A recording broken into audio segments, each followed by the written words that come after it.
C'est vraiment joli par ici, hein, il y a plein de fleurs. Oui, c'est vrai, et tout ça, c'est grâce aux abeilles. Les petits insectes, ils sont responsables de grandes choses.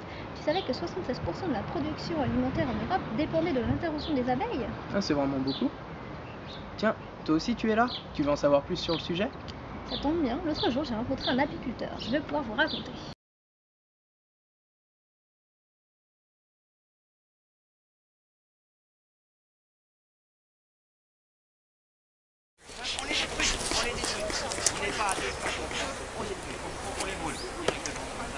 Alors, comment est constituée une ruche?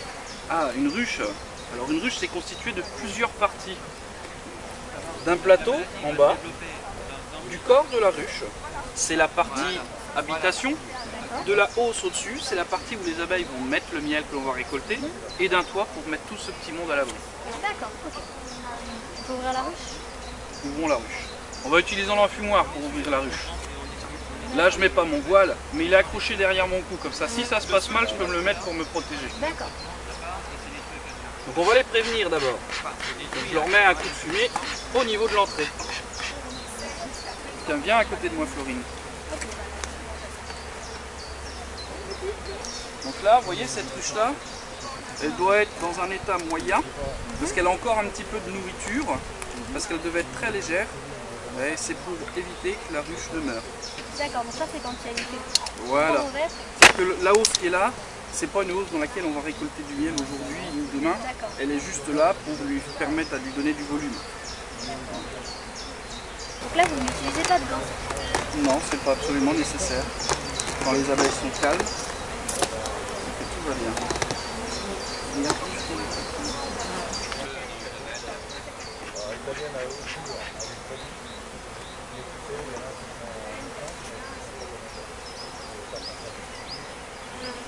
Ça, c'est un cadre de la hausse.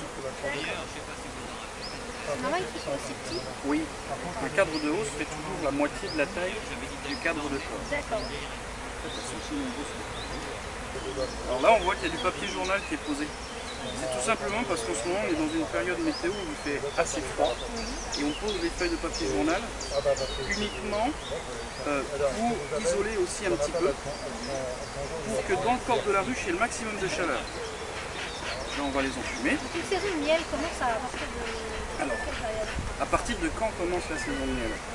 La saison des abeilles, elle va commencer à partir du mois de mars à peu près, avec les premières fleurs.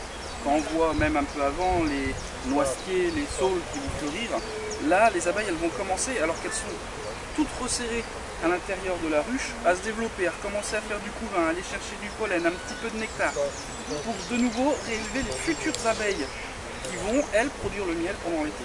Parce qu'une ruche en hiver, il y a à peu près 15 000 abeilles dans une ruche. Alors qu'en été, en pleine saison, il va y avoir à peu près 60 000, 70 000 abeilles. Donc beaucoup plus. Et c'est parce qu'elles vont être très nombreuses qu'on va pouvoir, nous, récolter le miel qu'elles auront fait en trop. D'accord. Il ne faudra pas oublier après, en fin de saison, de leur laisser du miel dans le corps Pour l'hiver. pour l'hiver, pour qu'elles puissent manger pendant l'hiver. Parce que pendant l'hiver, il n'y a pas de fleurs. Donc qui dit pas de fleurs, dit pas de miel. D'accord. Donc elles utilisent, donc elles mangent du nectar, du miel, Voilà, et elles produisent du miel à partir du nectar. à partir du nectar, d'accord. Donc là vous dégagez donc, les cadres, et comment s'organisent les abeilles Alors, chez les abeilles, il y a 3 castes ou 3 groupes. D'accord. Il y a, les plus nombreuses, ce sont les ouvrières. Ensuite, vous avez une seule reine. La reine, ce sera la mère de toutes les ouvrières. Et enfin, vous allez avoir des mâles qui seront là pour féconder les autres reines, les jeunes reines qui vont pouvoir naître pendant la saison, lorsque la colonie va essaimer. L'essaimage, c'est une méthode simple pour les abeilles de se reproduire. C'est-à-dire que vous avez la colonie de base, la moitié des abeilles vont partir avec la vieille reine pour faire une nouvelle ruche ailleurs. Et les autres abeilles qui sont présentes, à partir des œufs de la vieille reine, vont fabriquer une nouvelle reine. Elles vont élever une nouvelle reine qui sera vierge et qui ira se faire féconder par les bourdons, d'où l'utilité des bourdons dans la ruche. Et comment, une fois que vous avez une nouvelle écosystème, c'est-à-dire que la moitié de la ruche s'en va. Comment on fait pour ne pas perdre cette nouvelle partie de la colonie Alors, soit on fait un essaimage artificiel, donc on l'oblige à partir de nous-mêmes en la remettant dans une petite ruche, comme celle qu'on voit à côté sur laquelle est posée la hausse, soit on met des ruches vides avec des cadres en piège, en espérant que l'essaim vagabond choisissent la ruche comme maison. Et les ouvrières, entre elles s'organisent différemment, c'est-à-dire elles se répartissent Exactement. les rôles. Donc il y a les butineuses. Oui, ça ce sont des vieilles ouvrières. D'accord. Donc elles s'occupent de récupérer le nectar et de les ramener. Le nectar, le pollen et l'eau. D'accord. Là, j'ouvre un cadre. Voilà. Sur ce cadre, il y a du miel, du couvain. Donc là, on voit bien le miel qui est là. Toute la couronne là, de miel. D'accord. Et toute cette partie-là, en dessous, c'est du couvain. Alors, il y a du couvain qui est ouvert, parce que la reine a pondu dedans il n'y a pas longtemps. Et là, sur ces petites parties-là, on voit du couvain qui est fermé. Voilà, voilà un mâle. Comment on reconnaît? Ah, On peut le prendre, ça ne pique pas. Là, il a des gros yeux, D'accord. Ah oui, ça se voit. et il est plus gros qu'une abeille. Il y a un début de cellule royale. D'accord. Ah oui, donc ça fait une boule. Voilà. Donc le couvain, là, que tu vois, qui est plus gros, c'est le couvain des mâles. D'accord, donc ils font le couvain des mâles est à part direct. Exactement. Forcément, ils sont plus gros adultes, donc quand ils sont bébés, ils ont besoin de plus de place. Bon, et ben là, on a un cadre sur lequel on a la chance d'avoir la reine. Alors la reine, elle est là. Il n'y a pas une grosse différence avec les ouvrières. La seule différence, elle est cachée derrière. Voilà, on voit avec le petit point blanc.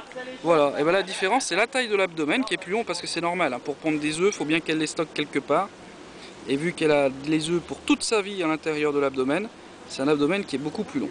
Et nous, on lui met un petit point blanc sur le thorax. Ça nous permet de la repérer plus facilement et de connaître son année de naissance.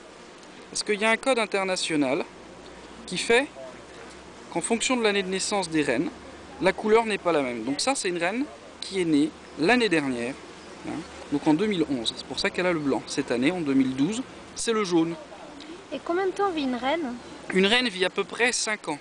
Alors que les ouvrières, elles, si elles sont en été, vont vivre 1 mois et demi. Et si elles sont en hiver, vont vivre entre 3 et 5 mois.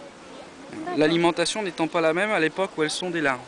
L'alimentation, en quoi elle diffère Alors, la reine, des ouvrières? quand c'était encore un œuf, enfin ou plutôt une larve, a été nourrie exclusivement à la gelée royale. Alors que les ouvrières, elles, ont eu comme la reine au début de la gelée royale, et ensuite une bouillie larvaire qui est composée de miel et de pollen. La gelée royale étant beaucoup plus riche, beaucoup plus concentrée en nutriments, voilà pourquoi la reine arrive à se développer et à vivre plus longtemps. Toute sa vie, la reine sera nourrie à la gelée royale, alors que les abeilles, elles, seront nourries avec la bouillie larvaire, donc miel et pollen. Tu nous as appris plein de choses, les abeilles sont vraiment bien organisées. Oui, elles travaillent pour la colonie. Tu savais que lorsque la reine arrête de pondre, les ouvrières la tuent et en créent une autre. Et ainsi, la colonie n'est pas fragilisée. En travaillant ensemble, ces petits insectes sont capables de produire beaucoup de miel. Oui, et ça, c'est grâce au nectar des fleurs. Et en butinant, elles permettent la pollinisation.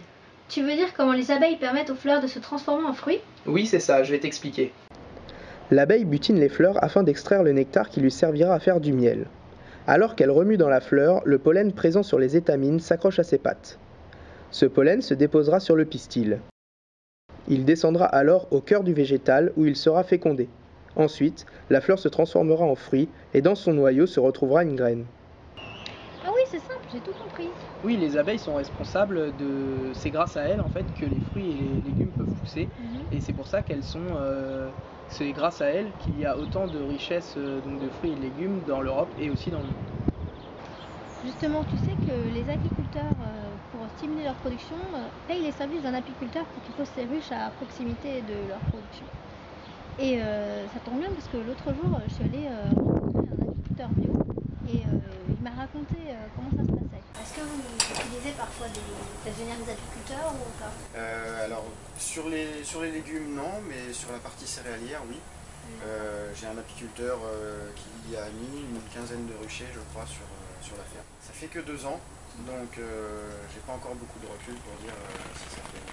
Mais c'est évident qu'avoir une population d'abeilles autour de cultures qui fleurit aide à une meilleure floraison. Je comprends mieux l'importance des abeilles maintenant. Sans elles, nous aurions du mal à nourrir tout le monde. En plus, elles sont en voie de disparition. Il existe d'autres insectes pollinisateurs, mais ils ne sont pas aussi efficaces que l'abeille. Oui, c'est pour ça qu'il est important de les préserver. J'espère que tu en as appris autant que nous. Maintenant, réponds à ce quiz pour savoir si tu as bien tout compris.